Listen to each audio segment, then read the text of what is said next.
இப்ப விஜய்க்கு வந்து விசில் சின்னம் குடுத்துருக்காங்க. அது சரியான சின்னமா இருக்குமா? மக்கள்ட்ட கொண்டு ஈஸியா சேர்க்க முடியும்னு இல்ல நினைக்கிறீங்களா? கரெக்டா இருக்கு. அவருக்கு ஏத்த மாதிரி கரெக்டா இருக்கு விசில் சின்னம். அவ்வளவுதான். மக்கள் மத்தியிலான ஆதரவு இருக்காக்கா? ஆதரவு இருக்கு, நிறைய இப்ப இருக்கு. உங்க வீட்ல எல்லாம் இருக்கிற குழந்தைங்க அந்த மாதிரி யாரெல்லாம் எங்க வீட்ல வர குழந்தைங்க எல்லாம் அது மாதிரி தான் இருக்கிறாங்க. எல்லாரும் விஜய்க்கு தான் ஓட்டு போடணும்னு இன்னைக்கு கூட அதான் பேசிட்டு தான் இருந்தாங்க.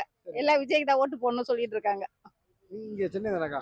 நாங்க திருநெல்வேலிக்காரங்க, நாங்க பிறந்து வந்ததெல்லாம் சென்னை. இங்க பாருங்க, நம்மளுக்கு தேவை வெற்றி. ஒரு சின்ன ஏதோ எக்ஸோ ஒய்யோ மக்களுக்கு போய் சேரணும், அதான் ஆப்ஜெக்ட். அது விசில் வந்து பர்ஃபெக்டா அதை வந்து பர்பஸ் சால்வ் ஆயிடும். மக்கள் கிண்டல் பண்றாங்க கொள்றாங்க தான் வேற விஷயம். விஜய் அவருக்கு வந்து விசில் சின்னம் குடுத்துருக்காங்க. எப்படி இருக்குன்னா மக்கள்கிட்ட ஈஸியா ரீச் பண்ண முடியுமா? கண்டிப்பா. இல்ல விஜயோட கெத்த விசில் தான். விசில் தான். எஸ். சொன்னீங்கல்ல, என்ன ஆமா. காரணத்துக்காக மாற்றத்தை விரும்பணும்னு நினைக்கிறீங்க? அதாவது எங்க தாத்தா பாட்டி எங்க அப்பா அம்மா காலத்துல இருந்து ஒன்னு டிஎம்கே இல்ல ஏடிஎம்கே தான் ஓட் போட்டுட்டு இருந்தாங்க. சரி, இப்போ நாங்க என்ன நினைக்கிறோம்னா 2 பேருக்கும் ஓட் போட்டு எதுவும் கிடைக்கல. சரி, ஒரு மாற்றம் தேவை, புதுசா ஒரு ஆள் வராங்க, ஒரு வாய்ப்பு கொடுக்கலாம், விசில் அதனால விசில் போடுறோம். சரியாக்கா. வீட்ல எல்லாம் வந்து ஏதாவது சொல்றாங்களா? சரி, நம்ம ஆளுங்க நம்ம இல்ல எல்லாருமே இப்ப மாற்றம் தேவை தான் சொல்றாங்க. நம்ம வீடுன்னு இல்ல, எல்லாம் பொதுவா யார கேட்டாலும் ஒரு மாற்றம் தேவை தான் சொல்றாங்க. மக்கள் மத்தியில ஆதரவு இருக்குன்னு நினைக்கிறீங்களா விஜய்? கண்டிப்பா இருக்கு. கண்டிப்பா அந்த முதல்வர் வந்துருவாரு. வருவாரு. ஏதாவது ஒரு காரணத்துக்காக விஜய் ஓட்டு போடணும்னா என்ன சொல்லுங்க? ஏதாவது ஒரு காரணம்னா இல்ல இந்த பெண்கள் பாதுகாப்பெல்லாம் இருக்குமான்னு நம்புறீங்களா விஜய் வந்தா? அது அது அது வந்து நம்ம ஆட்சியை பொறுத்துதான் சொல்ல முடியும். ஆனா எனக்கு இப்ப எல்லாரும் எதிர்பார்க்கற ஒண்ணு என்னன்னா மாற்றம் தேவைதான் எதிர்பார்க்கறாங்க. ஏடிஎம்கே இல்லாம டிஎம்கே இல்லாம புதுசா ஒரு மாற்றம் தேவை. அது விஜய் கொடுப்பாருன்னு நம்பலாம். விஜய் கொடுப்பாரு நாங்க நம்புறோம். எல்லா பக்கமும் இப்ப அவரு எல்லா பக்கமும் எல்லாருமே விரும்புறது என்னன்னா ஒரு மாற்றம் தேவைதான் விரும்புறாங்க. அந்த மாற்றத்திற்கான தலைவர் தலைவர் வந்து நம்ம தாவேக தலைவர் தான். நான் கரூருங்கண்ணே. சரி, நீங்க சொல்லுங்க. நான் லாரி டிரைவர் தாங்க. இது மாதிரி நான் இந்த வரலையும் அரசியல்ல பேசுனதில்ல. முதல்ல இளைய தளபதி வராரு, ஆதரவு கொடுப்பாங்கண்ணா. நீங்க கரூர்ல எல்லாம் என்ன சொல்லிருப்பாங்கன்னு தெரியும். இந்த இது வந்து முழு காரணம் விஜய் கிடையாதுன்னு உங்களுக்கே தெரிஞ்சிருக்கும்னு நினைக்கிறேன். நான் அது கன்ஃபார்மா விஜய் கிடையாதுன்னு தான் எங்க கருத்து. அது என்னன்னு சிபிஐ தான் சார் கண்டுபிடிக்கணும். அக்கா, நான் ஒரு என்ன சொல்றேன், நீங்க கரூர்ல இருந்தீங்கல்ல, கரூர்ல இருந்தானுங்க. என்னக்கா சொல்றாங்க கரூர் மக்கள் எல்லாம்? கரூர் மக்கள் என்ன சொல்றாங்கன்னா, அவங்கள வந்து அது சொல்ல விரும்பல, ஆனா விஜய் மேல எந்த தப்பு இல்லாத மாதிரிதான் சொல்றாங்க. ஏன்னா அந்த பாதிக்கப்பட்ட மக்கள் ஒரு மக்கள் கூட விஜய் மேல தப்பு சொல்லல. கண்டிப்பா யாரும் எனக்கு தெரிஞ்ச வரைக்கும் இப்ப நான் வந்து டெக்ஸ்டைல்ல தான் ஒர்க் பண்றேன். அதுல இருக்கவங்க கூட யாருமே அவரை பத்தி குறை சொல்லல. எப்படி பாக்குறீங்க? குறிப்பா கரூரோட வந்து விஜயோட கரியரையும், அதாவது விஜயோட வாழ்க்கையை முடிச்சிடலாம்னு திமுக பிளான் பண்ணாங்க ஒரு சம்பவத்தை வச்சு. அதுக்கப்புறம் தான் மக்கள் ஆதரவு அதிகமா வந்திருக்கு. குறிப்பா கரூர்ல கூட விஜய் நிக்க வாய்ப்பு இருக்குன்னு இருக்காங்க. எப்படி இருக்குன்னு நினைக்கிறீங்க கரூர்ல விஜய் இல்லைன்னா? அது மக்கள் கையில தான் இருக்கு. வாய்ப்பு இருக்கு, வந்தா நல்லாதான் இருக்கும். மக்கள் மத்தியில அவருக்கு வந்து சின்ன விசில் கொடுத்துருக்காங்க. மக்கள் மத்தியில கொண்டு போய் சேர்க்கறதுக்கு ஈஸியா இருக்கும்னு நினைக்கிறீங்களா சார்? ஈஸி தான், ஏன்னா ஐபிஎல் வேற வருது. சோ அதுக்கு கண்டிப்பா எல்லாரும் விசில் போடுவாங்க. அதனால இவருக்கும் விசில் போடுறதுக்கு வாய்ப்பு இருக்கு, ஓட்டும் போடுவாங்க. ஓட்டு போடுவோம். இப்ப நீங்க பழகுற உங்களோட ஃப்ரெண்ட்ஸ் அவங்க எல்லாம் வந்து இந்த மாதிரி எல்லாருமே விஜய் ஃபேன் தான். விஜய் ஃபேன் தான். எப்படி நீங்க இப்ப இந்த கலாய்க்கிறவங்க என்ன சொல்லுவாங்க? சும்மா அவர் சொல்லுவாரு வரமாட்டாரு அப்படின்னு சொல்றாங்கல்ல. அது மேபி அவங்க ஃபேமிலிஸ்ல எல்லாருமே டிஎம்கே ஊறி போயிருப்பாங்க. அது பசங்க இப்ப நானா இருந்தா எங்க அம்மாக்கு வந்து இல்லம்மா ரொம்ப நாள் அவரே வந்துட்டு இருக்காரு, இவர் கெட்டது பண்றாரு நல்லது பண்றாரு, இவருக்கு ஒரு சான்ஸ் கொடுத்து பார்ப்போம். மேபி ஒரு 1 இயர் ஏதோ கத்துக்கிட்ட பிள்ளையா இருந்தாலுமே கண்டிப்பா செகண்ட் இயர்ல நல்லா அவரு எப்படி சொல்றது ஆட்சியை நல்லா நடத்துவாருன்னு நாங்க நம்புறோம். எங்க ஜெனரேஷன்ல நாங்க நம்புறோம். ஜென்சி கிட்ஸ் ரொம்ப நம்புறோம். அப்ப உள்ள அந்த 90s கிட்ஸ் அவங்களும் ரொம்ப நம்புறாங்க. அதனால அவரு வின் பண்ணா நல்லா இருக்கும். விஜய் வெற்றி பெற வாய்ப்பு இருக்குன்னு நினைக்கிறீங்களா? இருக்குதா ஜனங்களா சொல்றாங்க எல்லாரும். சரிங்க. மக்கள் மத்தியில் ஆதரவு இருக்குன்னு நினைக்கிறீங்களா?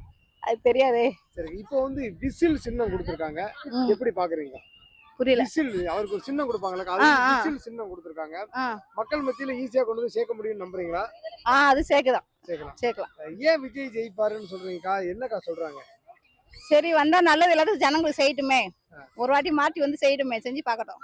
செஞ்சு மாற்றம் தேவை. அப்ப செஞ்சாதான் அவங்களுக்கு தெரியும் எப்படி இருக்குது நிலவரம் சொல்லிட்டு. எப்படி பாக்குறீங்க? டிவிக்கு விஜய் வந்து வெற்றி பெற வாய்ப்பு இருக்காங்க? நான் என்ன சொல்றேன்னா, ஷார்ட்டா எல்லாருக்கும் கொள்ளடிக்கிறது சான்ஸ் கொடுக்குறோம், அவருக்கு ஒரு நாளைக்கு கொள்ளடிக்கிறது சான்ஸ் கொடுப்போமே தான் என்னோட எண்ணம். அப்படி நினைச்சிட்டாச்சும் ஒரு வாய்ப்பு கொடுத்துருவோம். ஆமா, கண்டிப்பா. மக்கள் மத்தியில் ஆதரவு இருக்குங்களா? டெஃபினட்டா ஆதரவு இருக்குதுங்க. காரணம் என்னக்கா, நம்பர் 1 இந்த திராவிட கழகத்து மேல வெறுப்பு உள்ளவங்களுக்குலாம் அங்க போய் சேரும். 1. 2வது வந்து பிஜேபியுடைய எதிர்ப்பாளைகள் முஸ்லீம்க கிறிஸ்டின்ங்க எல்லாம் அவருக்கு போகும். ஸோ இந்த வகையில பாத்தீங்கன்னா கொஞ்சம் கொஞ்சமா ஃபிராக்மெண்ட் மொத்தமா சேர்ந்தாக்கா அவர் ஆட்சி அமைக்கிறது கூட வாய்ப்பு உண்டு. கண்டிப்பா. ஆனா குறிப்பா என்ன சொல்றாங்க, இந்த 35-40 வயசுக்கு மேல இருக்க ஆளுங்க திமுக அதிமுக தவிர யாருக்கும் ஓட்டு போட மாட்டாங்க. இல்ல அப்படி இல்லைங்க. இதை பாருங்க, டிஎம்கேக்குன்னு ஒரு ஓட்டு வங்கி இருக்குது ஒரு லெவலுக்கு. அதே மாதிரி பாமகக்கு ஜாதி ஓட்டுன்னு இருக்குது. டிஎம்கேக்கு இருக்கிற மாதிரி ஏடிஎம்கேக்கும் ஒரு ஓட்டு இருக்குது. உங்களுக்குலாம் இன்க்ரீஸ் ஆகிறதுக்கு வாய்ப்பே இல்லை. ஆனா விஜயை பொறுத்த வரைக்கும் என்னன்னாக்கா, இன்க்ரீஸ் ஆகிற ஓட்டு எல்லாமே அவருக்கு தான். மற்ற எல்லாத்துக்குமே ஸ்டாக்னேஷன், அவங்க சேச்சுரேஷன் முடிவு ஆயிடுச்சு, வளர மாட்டாங்க. DMK, ADMK, PMK, VCK, sir இவர் இருக்கார விசிகே தான், விசிகே, இவங்க இதெல்லாம் இனிமேட்டு வளர்ற கட்சியே கிடையாது. ஸோ இப்போ வளர்ந்து வர கட்சி விஜய்னால அவருக்கு இந்த வெற்றி வாய்ப்பு இருக்குன்னு தான் என்னோட கணிப்பு. ஆனா வந்து இது வந்து எல்லாரும் கேலி பண்றாங்க, இதெல்லாம் ஒரு சிம்பிளானலாம் கேலி பண்றாங்க, எப்படி பாக்குறீங்க? சார் அது எப்படின்னா ஒரு சிம்பிளான கான்செப்ட், ஒரே ஒரு ஸ்டோரி, ஆமையும் முயலும். அதுபோல மெதுவா நடக்கிறவங்க தான் ஃபர்ஸ்ட்ல வருவாங்க, ஃபர்ஸ்ட்ல போறவங்க எப்பயுமே வர மாட்டாங்க. அதே மாதிரி தான் விஜய் சாரும் வெற்றி பெற வாய்ப்பு இருக்கு கண்டிப்பா சார், 100%. சரி, இவ்வளவு சொல்றதுக்கு அடிச்சது என்னன்னா வந்து திமுக உங்களுக்கு லேப்டாப் கொடுக்குது, 3000 ரூபாய் காசு கொடுக்க போகுது, எலெக்ஷனுக்கு காசு கொடுக்க போகுது. சார் 3000 ரூபாய் காசு கொடுக்குறாங்க, எலெக்ஷனுக்கு பொங்கல் கொடுத்தாங்க, எலெக்ஷனுக்கு கொடுக்குறாங்க, ஃப்ரீயா பஸ் விடுறாங்க. இன்னைக்கு விலைவாசி என்ன ஆகுது அதை யோசிங்க. ஃப்ரீ வேணாம் எங்களுக்கு, விலைவாசியை கம்மி பண்ணா போதும்ல. அதை கண்டிப்பா வந்து தளபதி கண்டிப்பா பண்ணுவாரு. 2026 வெற்றி பெற வாய்ப்பு இருக்கு. கண்டிப்பாங்க சார், கண்டிப்பா விஜயை தவிர யாருமே வர முடியாது இதுக்கு அடுத்து. சரி, விசில் சின்னம் எப்படி இருக்குது? விசில் சின்னத்தை பத்தி விசில் எவ்வளவு சவுண்ட் கேட்கறது போல அவ்வளவு வெற்றிகரமாக இருக்கும். சரி. கண்டிப்பாக எவ்வளவு விசில் அடிக்கிறோமோ அவ்வளவு தூரத்துக்கு. சரி, 2026 எலெக்ஷன் வரும்போது தமிழ்நாடு ஃபுல்லா தளபதி விஜய் தான். விஜய் தான். தளபதி எந்த ஊரு சொன்னீங்க? மதுரை சார், மதுரை. மதுரை. வெற்றி பெற வாய்ப்பு இருக்குன்னு நினைக்கிறீங்களா? இருக்குன்னு நினைக்கிறேன். ஆமா, நீங்க சொல்லுங்க. விஜய். நாங்க என்னத்த சொல்றது, விஜய் மேல தப்பு கிடையாது. நின்னா விஜய் பக்கம் இருக்கவங்க கண்டிப்பா ஓட்டு போடுவாங்க. ஓட்டு போடுவாங்க. நாங்களே விஜய்க்கு தான் போடுவோம். விஜய்க்கு தான் போடுவீங்க. இதுக்கு முன்னாடி வேற ஏதாவது கட்சிக்கு போட்டுருக்கீங்க? நம்ம ரெட்டலைக்கு போட்டிருக்கோம். சரிமா. ஆமா, விஜய்க்கு அது எப்படி இவரு ஒருத்தர் புதுசா கொண்டாடலான்னு ஒரு மாற்றத்தை எதிர்பார்க்கறீங்க? மாற்றத்தை எதிர்பார்க்கிறோம். நீங்க கரூர் தானக்கா? கரூர். கரூர் தான். அக்கா, நீங்க சொல்லுங்க, அந்த மாதிரி கரூர் சம்பவத்துக்கு உண்மையாவே விஜய் தான் காரணம்னு கரூர் மக்கள் நினைக்கிறாங்களா? இல்ல, சில பேர் அப்படி நினைக்கிறது இல்லைங்க. ஆனா இது வந்து அவதூறா கட்டணதுன்னு சொல்றாங்க. அப்படிலாம் இல்லைங்க, எங்களுக்கு தெரிஞ்சு அப்படிலாம் எனக்கு நம்பிக்கை. சரி, அப்படி இல்லைங்க. எப்படி பாக்குறீங்க? விஜய் வெற்றி பெற வாய்ப்பு இருக்குன்னு நினைக்கிறீங்களா? இருக்குங்க. இப்ப வந்து விசில் சின்னம் அறிவிச்சிருக்காங்க, அது வந்து மக்கள்கிட்ட கொண்டு ஈஸியா சேர்த்த முடியுமாக்கா? சேர்த்து நம்பிக்கை இருக்கு. கரூர்ல எல்லாம் விஜய்க்கு ஆதரவு இருக்காக்கா? இருக்கு.